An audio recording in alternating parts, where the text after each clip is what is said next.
오늘 이제 본문은 이렇게 시작하고 있습니다. 그러므로 라고 하는 접속 부사로 시작이 되고 있습니다. 이 그러므로라고 하는 단어는 논리적인 결론을 나타낼 때 사용하는 단어입니다. 앞에서 말한 내용들을 바탕으로 해서 결론을 짓고 싶을 때 그러므로, 고로, 그런즉 이런 단어를 사용하는 접속 부사입니다. 그럼 그 앞에 내용이 뭐가 있었을까요? 오늘 본문을 얘기하기 전에 앞에 내용은 예수님께서 어느 한 시골 회당에 들어가시는데 18년 동안 허리를 꼬부라서 펴지 못하는 여인, 18년 동안에 허리 한번 제대로 펴지 못하고 등이 굽어 살던 그 여인을 만나서 주님이 그를 치료해 주신 내용입니다. 그런데 이 광경을 보고 회당장과 사람들이 나와서 야 신기하다 박수 친 것이 아니고 뭐? 주일날 이런 일을 해? 안식일날 이런 일을 해도 돼? 안식일날 무슨 이렇게 일을 해? 이렇게 예수님을 시비했다는 거죠. 참 우리가 생각하면 참 언어 도단이죠. 우리 살아가면서 여러분 이런 일 꽤 많습니다. 정말 말도 안 되는 얘기하는 사람들이 있습니다. 예. 하나님의 주신 말씀의 근본의 정신을 모르면 사람은 그렇게 실수하고 살아가는 겁니다. 예수님이 이렇게 말씀했습니다. 이 위선자야, 네가 소나 낙이나 양이라도 안식일날 물을 먹이지 않느냐 풀어서 18년 동안 사탄의 지배를 받고 있던 이 여인을 내가 풀어주는 것이 무엇이 잘못이냐? 사탄의 지배, 사탄에게 인생을 빼앗긴 사람, 그런 일이 있고 난 이후에 예수님이 그러므로 사탄의 나라는 빼앗는 나라, 사탄의 나라는 그의 인생을 죽이는 나라지만 하나님의 나라는 인생을 살리는 나라다. 하나님의 나라는 새로운 나라다 라고 하는 의미로서 화두를 하나님의 나라로 옮겼습니다. 하나님의 나라가 점점 이렇게 확장돼 간다는 그런 내용인데 여러분 그 성지를 가시게 되면은 우리 한국 사람들이 여러 가지 식물 중에 제일 보고 싶은 식물 뭔지 아세요? 여러분 이스라엘 가면 식물 중에 뭘 먼저 보고 싶습니까? 뭐 무화과 나무, 포도나무, 석류나무, 올리브나무 이거 다 한국에서 볼 수 있습니다. 요즘 제주도에서 올리브 감람나무 큽니다. 사람들이 우리나라에서 없는 거 보고 싶어 하죠. 그 중에 하나가 겨자나무라고 하는 겁니다. 왜? 겨자나무 예수님 비유에 공중에 새가 깃들었다 그러니까 와 소나무만 한가 이런 생각을 하는 거죠. 저도 사실 공중에 새가 깃들었다는 여기에 강조점을 가지고 제가 이스라엘 가기 않을 때는 거짓말 좀 했죠. 모르니까 거짓말 하는 겁니다. 상상으로 와 공중에 새가 깃들 정도로 엄청나게 나무가 큽니다. 거의 소나무 정도 될 겁니다. 이렇게 모르니까 가장한 거예요. 그때에도 그런 주석이 밟지 않았습니다. 사진이 뭐 있는 주석이 없었습니다. 엘리야가 참 그 사막에 피해가 로뎀나무에 씌었다. 로뎀나무 보통 그 그늘이 있어가 쉬는 거 보면은 그저 동네 들어오는 정자가 있는 느티나무 정도 되는가 이런 생각을 합니다. 우리 한국은 너무 숲이 질고 나무가 많으니까 울창하니까 이게 그늘이 있다. 혹은 무슨 나무가 돼서 새가 깃든다 하면 거의 막 큰 나무를 생각합니다. 여러분 이스라엘 나라는 박토입니다. 물도 별로 없습니다. 정말로 식물이 살아가기가 어려운 악조건입니다. 그래가지고 여러분이 생각하는 겨자나무가 그렇게 큰 게 아닙니다. 풀입니다. 풀.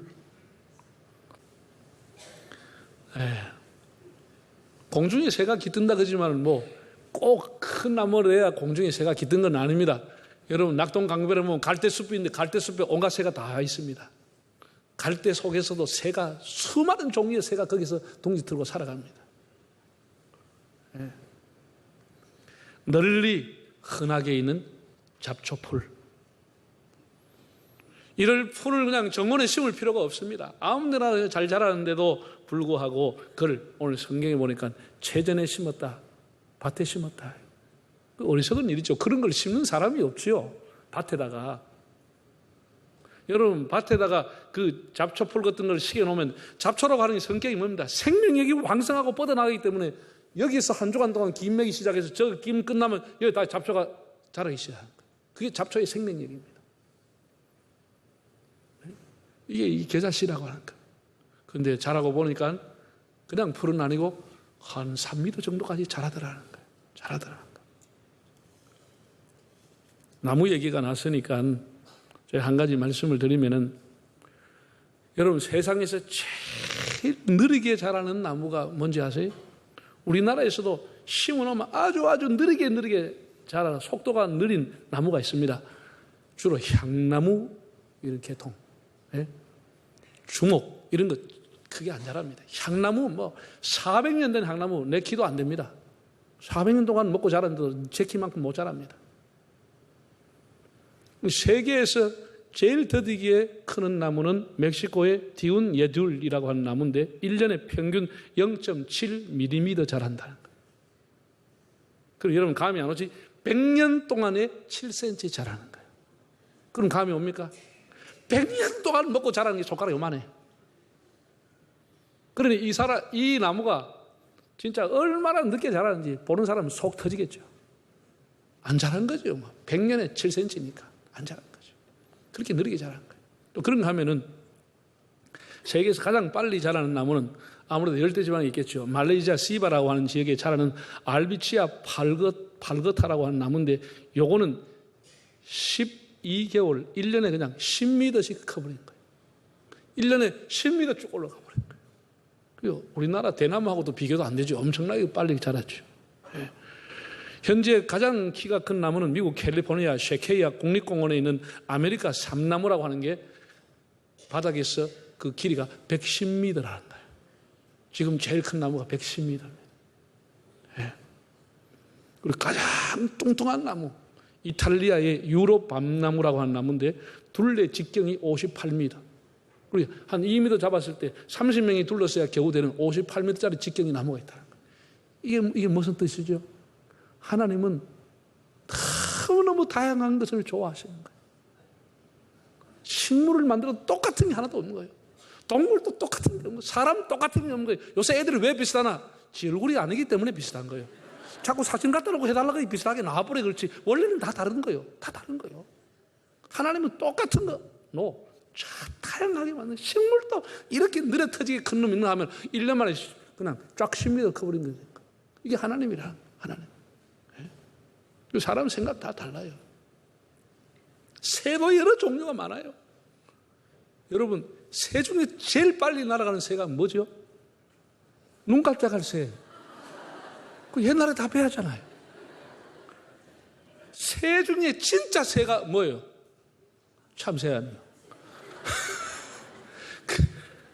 하나님께서는 희한한 것을 여러 가지를 많이 도는데 오늘 이제 겨자씨에 대해서 확실하게 공부 한번 해봅시다. 3가지를 제가 말씀드렸는데 겨자씨의 특징은 작다는 겁니다.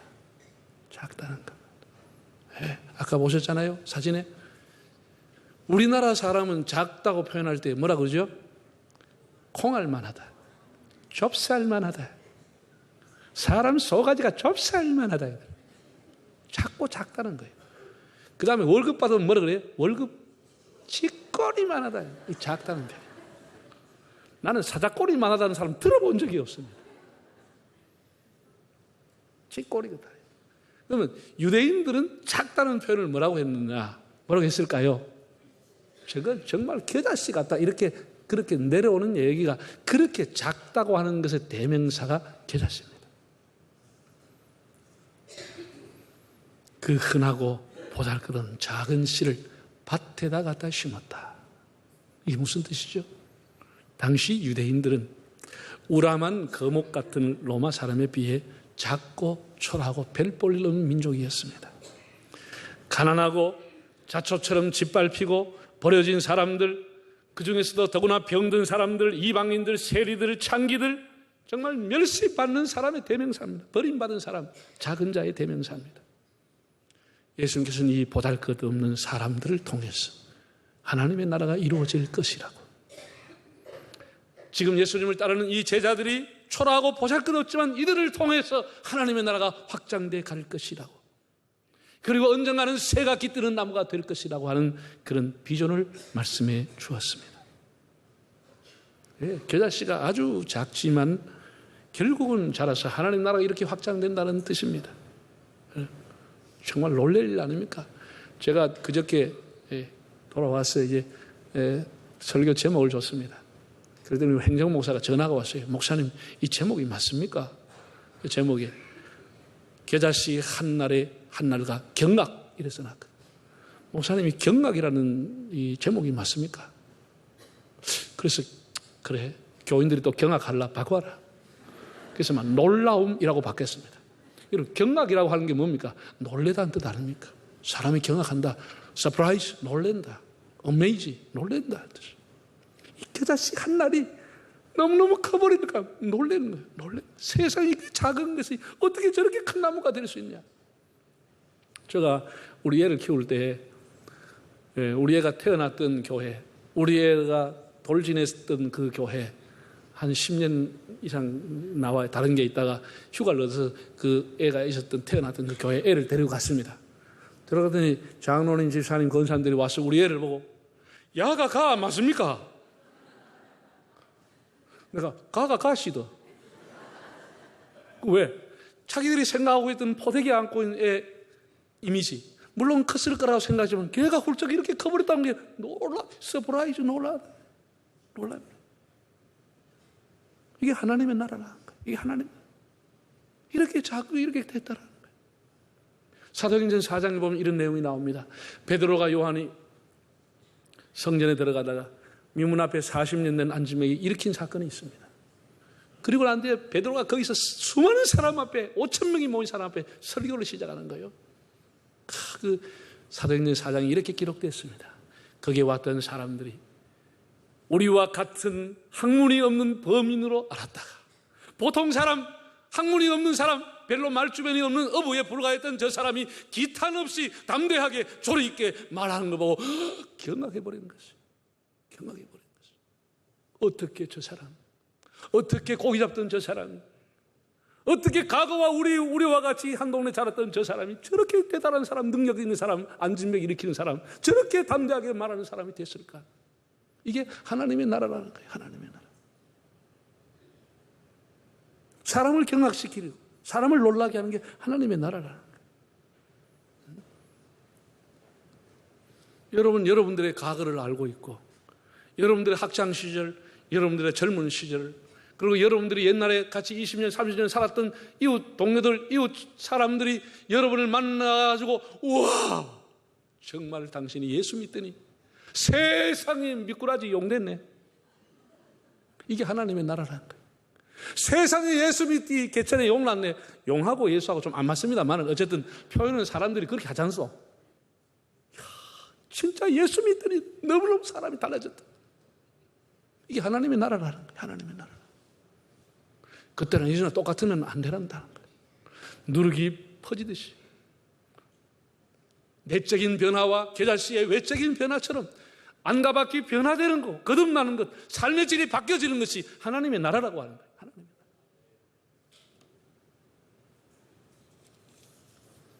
여러분, 하나님의 역사를 보십시오. 하나님은 골리앗 같은 큰 사람을 들고 사용하실 것처럼 보이지만 그렇지 않습니다. 하나님은 작고 작지만 하나님을 의지하는 믿음을 가진 다윗을 사용하신 것을 보지 않습니까? 네. 성경은 어디를 봐도 하나님의 나라는 백향목 같으리니 그렇게 천국을 백향목에 비교한 곳이 없습니다.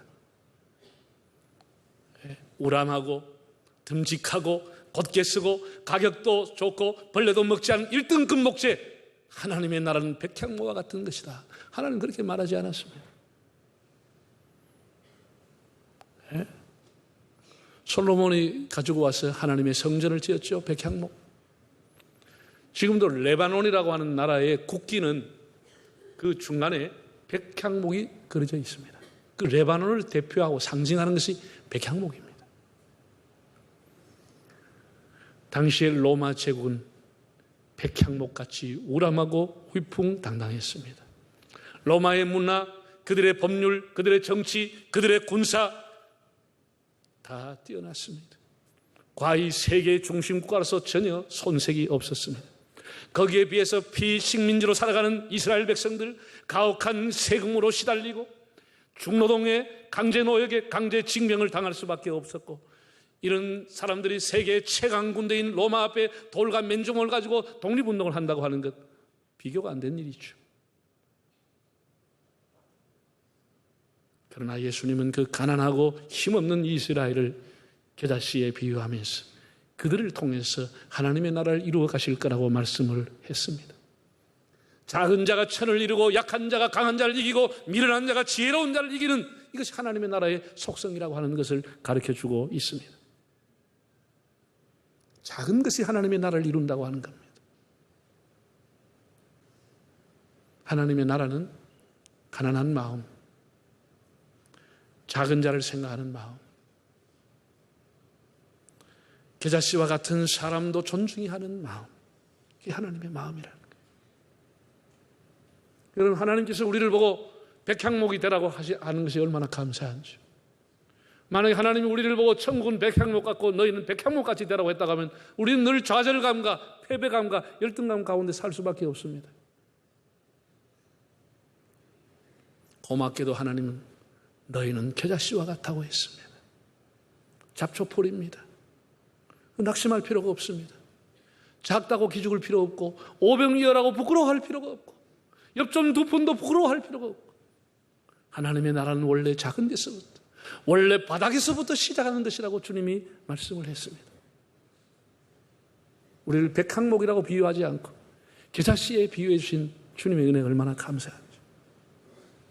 작다고 하는 것. 두 번째, 이 겨자씨는 자란다고 하는 겁니다. 자랍니다. 자, 18절 19절을 다시 한번 읽어보실까요? 그러므로 예수께서 이르시되 하나님의 나라가 무엇과 같을까? 내가 무엇으로 비교할까? 마치 사람이 자기 채소밭에 갖다 심은 겨자씨 하나를 같으니 자라 나무가 되어 공중의 새들이 그 가지에 깃들은 자라 나무가 되어 공중의 새들이 그 가지에 깃들었느니라. 여러분, 작은 것이 어디 겨자씨밖에 없습니까? 모래알도 작고 티눈도 작고 작은 게 많습니다. 그러나 왜 겨자씨입니까? 그 안에 뭐가 있어요? 생명이 있다고 하는 거예요. 생명이 있다고 하는 거예요. 생명이 있기에 환경이 맞으면 운이 트고 싹이 나고 열매를 맺는다고 하는 사실. 여러분, 바위는 천년이 그 자리에 있어도 1cm도 크지 않습니다. 그러나 겨자씨는 그 안에 생명이 있다고 하는 거예요. 그 안에 있는 생장력, 생명력이라고 하는 것이 그를 바꾸는 것입니다. 직경 1mm, 무게 1mg, 그냥 불어버리면 날아가고 눈에 보일까 말까한 그 작고 작은 것이 어느 날 2m, 3m로 커버리는 것입니다. 그 안에 생명이 있다고 하는 거예요. 생명의 힘, 엄청난 겁니다. 척박하고 메마른 땅의 비탈에서 생명이 있다고 하는 것은 이렇게 엄청난 일이 일어나는 겁니다. 예수님이 진정 하고 싶어 하시는 말씀이 뭐지요? 하나님의 나라는 바로 이와 같다는 것입니다.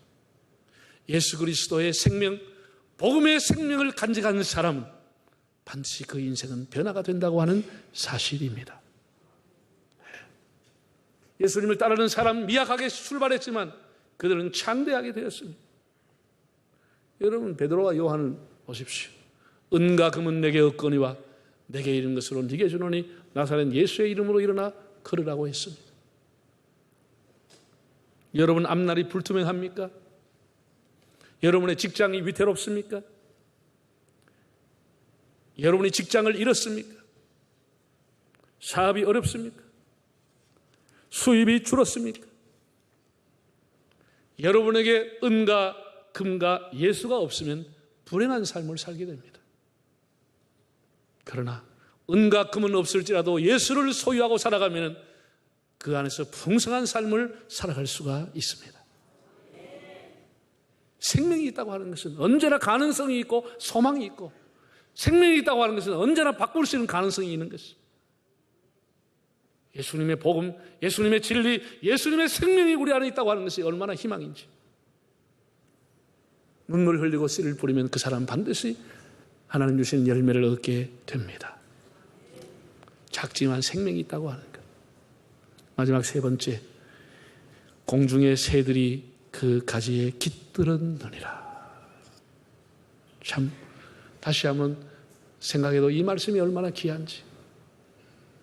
공중의 새가 그 가지에 깃들었느니라. 이 무슨 뜻이죠?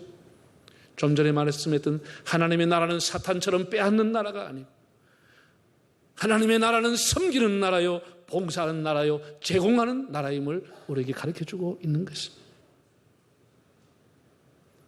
소금이 소금 자체를 위해 존재하지 않습니다. 나무가 나무 자체를 위해 존재하지도 않습니다. 나무를 위해서 존재하는 거죠. 새들이 깃드는 장소, 참 놀랐습니다. 이 작은 나무가, 작은 씨앗이 결국은 새들이 깃드는, 새들의 안식처, 새들의 둥지, 새들의 보금자리가 된다는 사실입니다. 칼라가 이쁜 새도 찾아오고, 못난 새도 찾아오고, 배고픈 새도 찾아오고, 공중을 헐헐 나르는 큰 새도 와서 쉬려고 찾아오고, 배고픈 새도 찾아오고, 상처받은 새도 찾아오고. 교회라고 하는 것이 어떤 곳이죠? 모든 새들이 찾아오는 곳 아닙니까? 나그네 인생을 살아가는 사람들이, 병든 사람들이, 가난한 사람들이, 아니 부유한 사람들도, 죄악의 누더기로 옷을 입고 살아가는 사람들도, 이 세상에 방황하고 왕따당하고 살아가는 사람들도 하나님 앞에 나와 피난처로 삼고 그걸 둥지로 삼고 찾아오는 것이 교회라고 하는 것입니다. 이게 하나님의 나라라고 하는 겁니다. 인생의 수고하고 무거운 짐을 지고 살아가는 사람이 와서 쉴 곳을 찾는 곳이 교회라고 하는 거예요. 이게 하나님의 나라라고 하는 것입니다. 교회는 안식을 제공하는 곳입니다. 누군가 사회혁명에 대해서 말했습니다. 사회혁명이란 보듬어 주는 것이라고 했습니다. 품어주는 것, 보듬어 주는 것이 사회혁명이라고 했습니다. 오늘 우리 사회에 이런 혁명이 일어나지 않기 때문에 서로가 편을 나누고 싸우는 거예요. 너와 내가 편을 나누고 서로가 대적하고 서로가 손가락질하고 싸우는 거예요. 혁명이 뭐냐? 서로를 품어주는 것이라고. 품어주는 것. 서로가 그늘이 되어주는 것입니다. 그늘이. 세상에서 실패하고 사람들에게 외면을 당해 깃들 곳이 없는 사람, 여기 와서 쉬어라. 여기 와서 비를 피해라. 이 얼마나 고마운 일입니까? 이것이 겨자씨의 결론입니다. 이것이 하나님의 나라의 속성이라고 하는 겁니다. 주 날개미 평안하다 그 사랑 그늘 잔이뇨 주 날개미 내 쉬는 영혼 영원히 거기서 살리. 여러분 우리가 다 하나님의 날개 아래 살아가고 있지 않습니까? 날개를 찾기를, 그늘을 찾기를 원하는 사람이 그늘을 제공하고, 이것이 교회라고, 이게 하나님의 나라라고 하는 겁니다. 예, 교회는 이렇게 상처받은 사람들, 베라베라 사람들이 다 오기 때문에 교회는 문제가 굉장히 많습니다. 거의 교도소하고 교회하고 비슷합니다. 문제가 많습니다. 그렇게 생각하면 됩니다. 예. 여러분 성경에 나오는 초대교회 그렇게 믿음 있고 바울이 세웠던 고린도 교회, 지금 세상의 모든 문제가 그 교회에 다 들어가 있습니다. 고린도 교회 한번 보세요. 1장부터. 교회가 결코 그렇게 반듯하고 깨끗하지 않습니다. 우리 그렇게 생각하면 안 됩니다. 우리는 항상 그렇기 때문에 찾아오는 사람을 기다려주는 거예요. 새신자를 기다려주고 참아주고 배려하고 또 기다리는 거예요. 기다리는 거예요. 제가 이번에 글을 쓰면서 그렇게 썼습니다. 제 목회를 돌이켜볼 때 많은 교회와 성도들이 저를 기다려줬습니다. 목사가 됐다고 지금도 여전히 미생 목사입니다. 목사가 되어가는 과정에 있습니다. 많은 교회와 장로님 집사님들이 저를 기다려줬습니다. 저에 대해서 참아줬습니다. 저에 대해서 배려해줬습니다. 그래서 오늘 제가 있게 되는 겁니다. 교회는 기다려주는 것입니다. 새로운 신자를 기다려주는 것입니다. 그 사람을 배려해주는 것입니다. 그 사람을 도와주는 것입니다. 그 사람의 그늘이 되어주는 것입니다.